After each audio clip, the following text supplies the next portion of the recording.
Bonjour et bienvenue dans Amis, le podcast où l'on confronte nos émotions les plus vives en chansons. Bonjour Marie. Bonjour Anaïs. Et bonjour à notre invitée très spéciale, Liv, la fille de Marie, qui est présente avec nous en studio. Désolée pour les misophones, s'il y a des bruits, elle est en train de manger là. Mais elle va peut-être gazouiller par moment. Et je tiens à préciser que malgré mon amour pour le Seigneur des Anneaux, son prénom n'est pas une référence à Liv Tyler. Après notre hors-série dédiée à la saga Hunger Games et un petit détour par mon autre podcast sur le cinéma, Anaïs se fait des films, on est très heureuse de vous retrouver pour une nouvelle saison d'Amis, une saison un peu particulière puisque ce sera notre dernière. Et oui. On va essayer de ne pas trop pleurer, mais ça risque d'être compliqué vu le genre que l'on a choisi pour conclure cette aventure. Marie, quel thème est-ce qu'on a choisi pour cette nouvelle saison d'Amis ? On voulait finir en beauté, donc on a choisi les comédies musicales, qui est un de mes genres préférés. Et c'est pour ça qu'on a invité une vraie drama queen à être en studio avec nous. Exactement. N'est-ce pas, Liv ?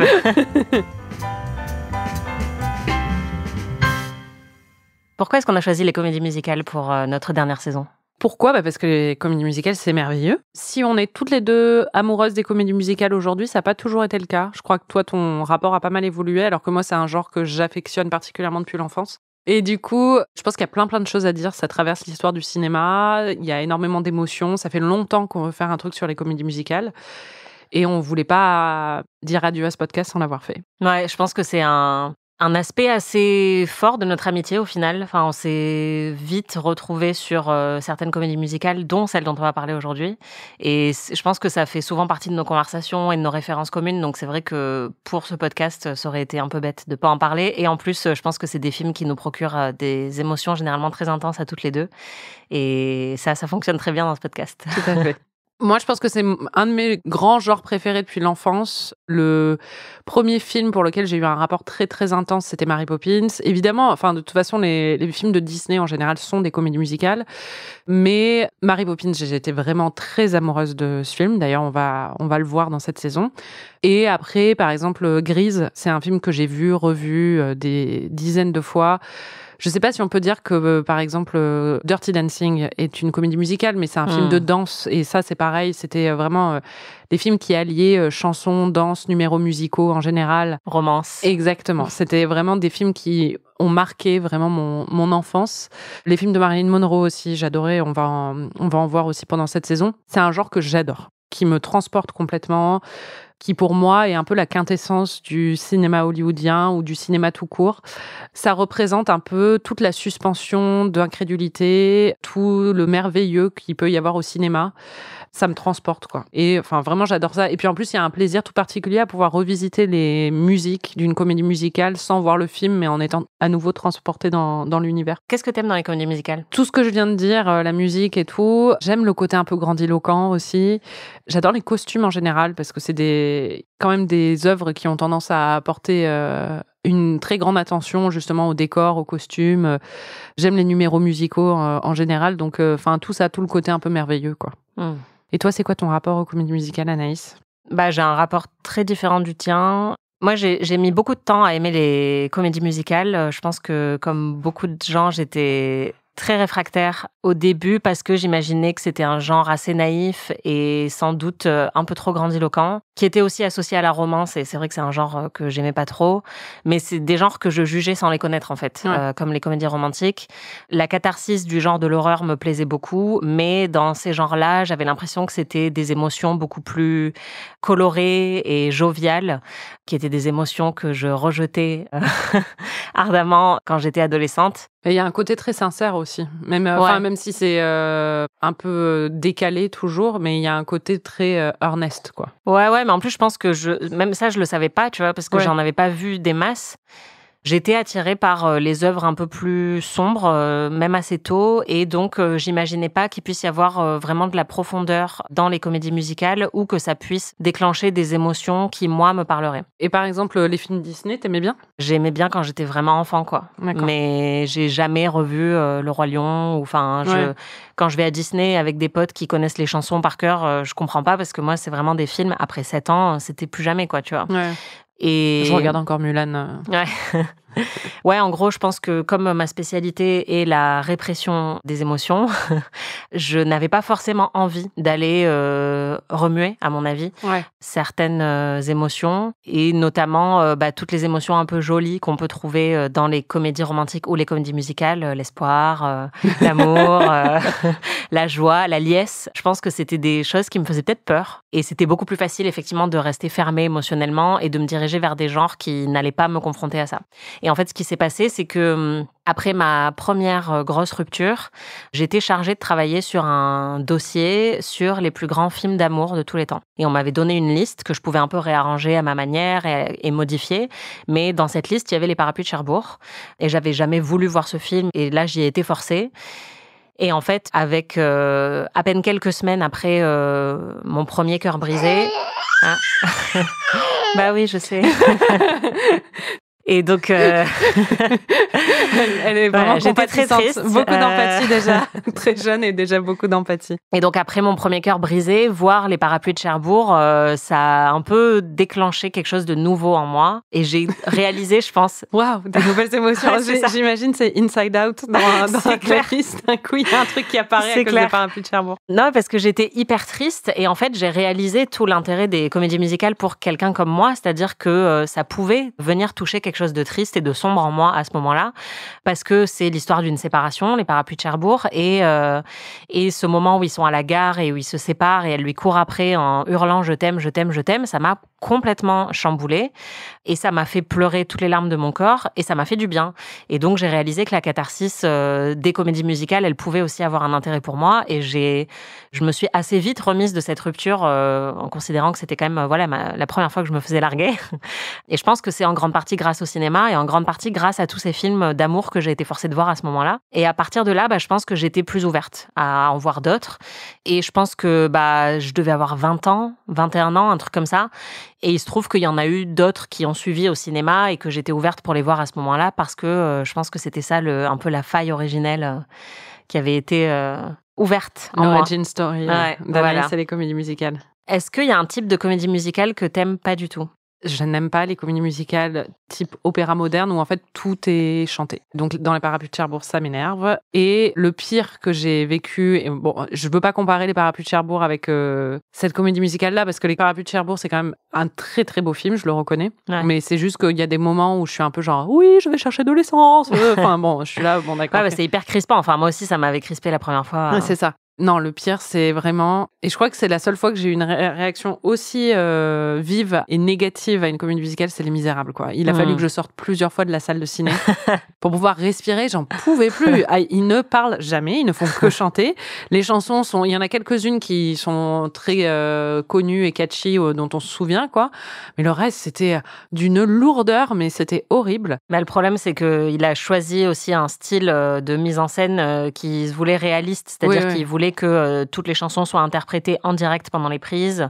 Oui, je me souviens avec l'autre qui chiale, là, Anna Thaoué, que j'aime beaucoup, mais enfin vraiment sa Fantine là, qui est en train de pleurer avec les cheveux courts. C'était à la fois très maximaliste et en même temps pas assez merveilleux, alors que c'est vrai qu'on attend ça aussi dans une comédie musicale, c'est la rupture qui nous éloigne de la réalité. Une des comédies musicales qui m'a le plus marqué dans l'adolescence, c'était Dancer in the Dark de Lars von Trier avec Björk, que j'avais trouvé mais bouleversante et magnifique. J'avais été très très marquée par ce film et la musique m'avait obsédée pendant longtemps et tout ça.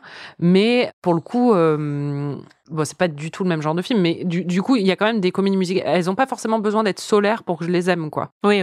Mais oui, Les Misérables, c'était un enfer. Et toi, il y en a que t'aimes pas en particulier ou t'as toujours du mal ?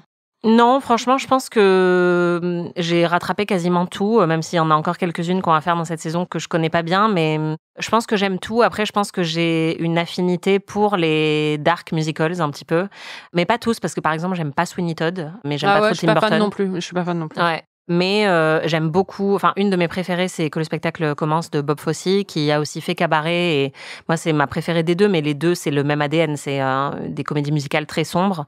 J'ai beaucoup aimé Moulin Rouge en fait, et ça c'est vrai que j'en ai pas parlé, mais je pense que c'était peut-être ma première introduction à la comédie musicale, mais dans ma tête j'avais même pas capté que c'était une comédie musicale, justement parce que j'associais tellement le genre à autre chose, en termes de ton. Et Moulin Rouge aussi c'est assez sombre, mais ça c'est vraiment une comédie musicale que j'adore. J'adore Le Fantôme de l'Opéra de Brian Brian De Palma, qui est aussi un peu dark et qui est très camp en même temps, qui a ce côté, cette rupture avec la réalité qui est géniale. Je l'associe tout le temps à Leslie Knope dans Parks and Rec, quand elle décrit son homme idéal pour... Il y a Anne Perkins qui lui dit « c'est le fantôme de l'opéra », elle dit « peut-être ».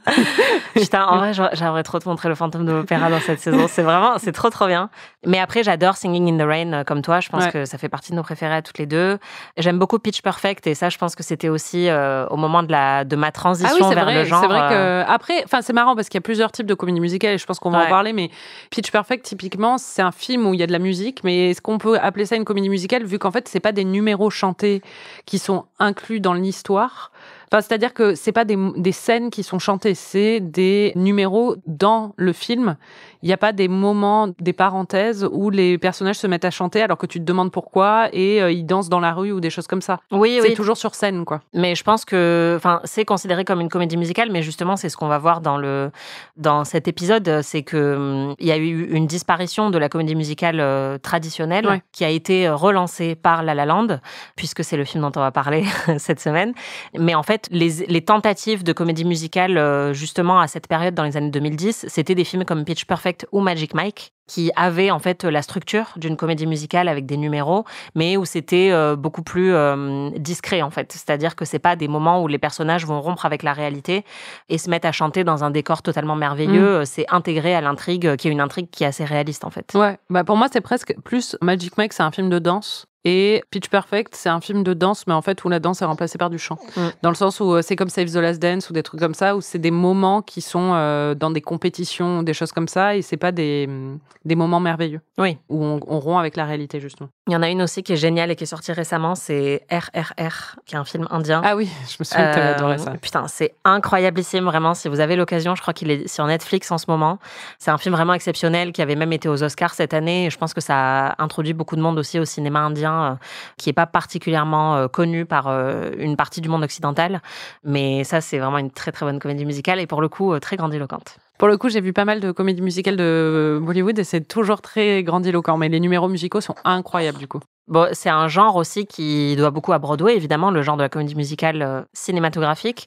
Tu as déjà vu des comédies musicales en spectacle ? Ah bah oui, c'était même... quand je vivais à New York, c'est une des choses qui me manque le plus. J'en ai vu quelques-unes à Paris aussi, depuis que je suis rentrée. Mais à New York, c'était même assez régulier. C'est-à-dire que j'ai vu Hamilton, j'ai vu Dear Evan Hansen. J'en ai vraiment vu plein. J'en ai vu, je pense, une vingtaine.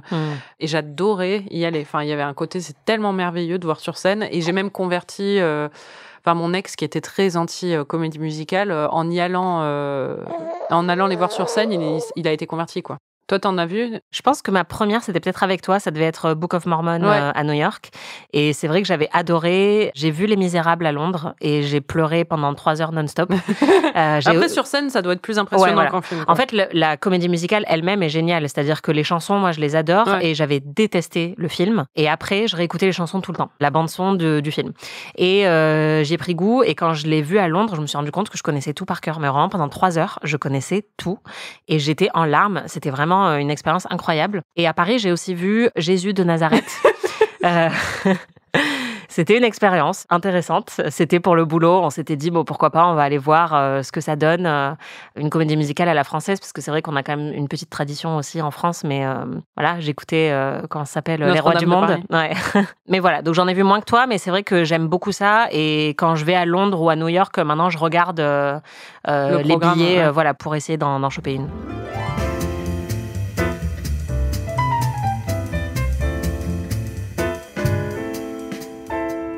Bon, vous l'aurez compris, pour ouvrir le bal, clin d'œil de cette saison, on a choisi un film que l'on aime toutes les deux passionnément. Et ce film, c'est La La Land de Damien Chazelle, qui est sorti en janvier 2017 en France. C'est quoi ton rapport à La La Land ? Assez intense. Non, plus trop maintenant, mais vraiment, la première fois que je l'ai vu, ça a été une révélation. C'est-à-dire que je l'ai vu avec mon ex, qui était celui qui n'aimait pas les comédies musicales. Je l'y ai traîné. Et il m'a un peu gâché les 10 premières minutes. C'est-à-dire que le premier numéro, je l'ai pas pu l'apprécier à sa juste valeur quand je l'ai vu parce qu'il faisait une tête. On aurait dit que je l'emmenais, je sais pas, se faire épiler le cif, quoi. Et Mais très vite, je me suis quand même laissée emporter dans le film. Et je me souviens que la scène du planétarium, par contre, là, ça y est, il n'existait plus. N'existait plus que ce film. Et j'étais là et j'ai commencé à pleurer. Mais pas parce que c'était triste, mais parce que j'étais là, waouh, ce que le cinéma peut me faire vivre, en fait. Vraiment la beauté du cinéma. Et donc, vraiment, j'ai été subjuguée par la magie de ce film et la fin, la réinvention, en fait, de leur histoire et tout ça à travers le numéro musical final.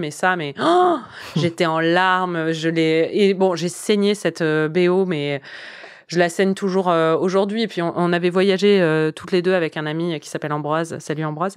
Qui à Los Angeles et on faisait que écouter la musique aussi dans les rues de Los Angeles. Enfin, j'ai un rapport assez... j'adore ce film.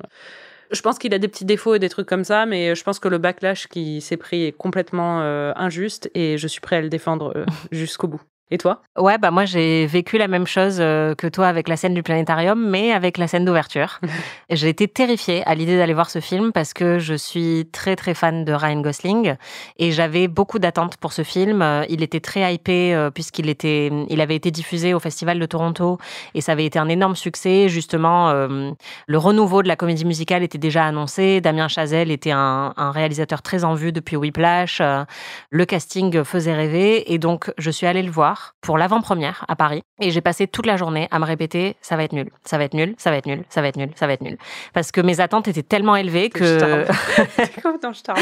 Non, je vois pas de quoi tu parles parce qu'il y a rien de pire que d'aller voir un film qui est déjà très très hypé et du coup tes attentes sont démesurées et donc t'as beau le trouver bien, t'arrives pas à ressentir l'enthousiasme que tu sais que tu devrais ressentir et j'avais très très peur que cette expérience se produise pour moi et donc vraiment toute la journée au bureau je me disais ça va pas être bien, ça va pas être bien et je suis allée m'asseoir et en plus j'étais en train de lire Making Movies de Sidney Lumet à l'époque et donc j'avais l'impression que... Lumet. Car nous sommes en France. Donc c'est un livre que je vous recommande vraiment si vous vous intéressez au cinéma. C'est passionnant et en fait j'avais l'impression d'être Bradley Cooper quand il prend la pilule là qui le rend vachement plus intelligent dans ce film pourri. Je me souviens plus comment ça s'appelle. Mais j'avais l'impression que je voyais le cinéma encore plus mieux qu'avant parce que j'avais lu Making Movies de Sidney Lumet. Et donc, le film a commencé, j'avais super peur. La séquence d'ouverture démarre et j'ai fondu en larmes parce que je me suis dit, c'est incroyable, c'est trop beau, ce film va pas être nul du tout. Et le cinéma, c'est magnifique. Et merci Damien Chazelle et merci Ryan Gosling. Et après, j'ai juste passé 2 heures à être totalement emportée par le film. Et depuis, je l'ai revu 1 million de fois, comme toi, je pense. On l'a même revu ensemble à plusieurs reprises, y compris à Los Angeles. Oui. Je l'avais revu aussi dans l'avion pour aller à Los Angeles. Je me demande si je l'avais pas fait aussi. Et peut-être même dans l'avion du retour. Et comme toi, j'écoute la bande-son en boucle. Et je me souviens même d'un anniversaire avec mon ex à moi, où on avait énormément bu le soir de mon anniversaire avec mes potes. Et le lendemain, qui était le vrai jour de mon anniversaire, il m'a dit « Tu veux faire quoi ?» Et en fait, le pauvre, j'avais une gueule de bois, mais astronomique. Et je lui ai dit « Tout ce que je veux, c'est être dans mon lit avec un McDo et La La Land sur mon projecteur. » Et donc, c'est ce qu'on a fait. Et lui, il était là à côté de moi pendant que je mangeais mon double cheese. En regardant La La Land et en pleurant avec la gueule de bois. Et c'était un de mes plus beaux anniversaires. Tu l'as vu aussi en live avec l'orchestre, non ? Ouais, tout à fait. À la scène musicale avec Justin Hurwitz qui conduit l'orchestre, qui joue donc la bande-son en direct. Il n'y avait pas un problème avec un musicien ou je sais pas quoi ? Si, ils font ça régulièrement. Si vous voulez y aller, Justin Hurwitz, visiblement, vient tous les novembre quasiment faire des projections ciné de La La Land avec un orchestre. En fait, je connais tellement bien la bande-son que pendant l'épilogue, il y avait un orchestre, mais il y a aussi des morceaux de jazz, évidemment, qui sont joués sur scène. Et il y a un moment où il y a une transition entre la batterie et l'orchestre. Et en fait, le batteur était concentré sur le film, ou je sais pas ce qui se passe, ou peut-être pas concentré du tout, justement, mais il a raté le moment où il doit démarrer le morceau. Et je voyais Justin Hurwitz qui s'agitait avec les bras en mode pour lui dire « Mec, c'est à toi de jouer !» Et j'étais en panique. J'avais vécu les 5 secondes les plus traumatisantes de ma vie parce que j'étais là, ça va pas, le film est en train de jouer et le batteur a oublié qu'il fallait jouer. Et finalement, après, ils ont rattrapé, mais c'était très stressant. Et quand j'en ai parlé aux amis qui étaient avec moi, ils s'en étaient même pas rendus compte. Donc, j'étais un peu intense.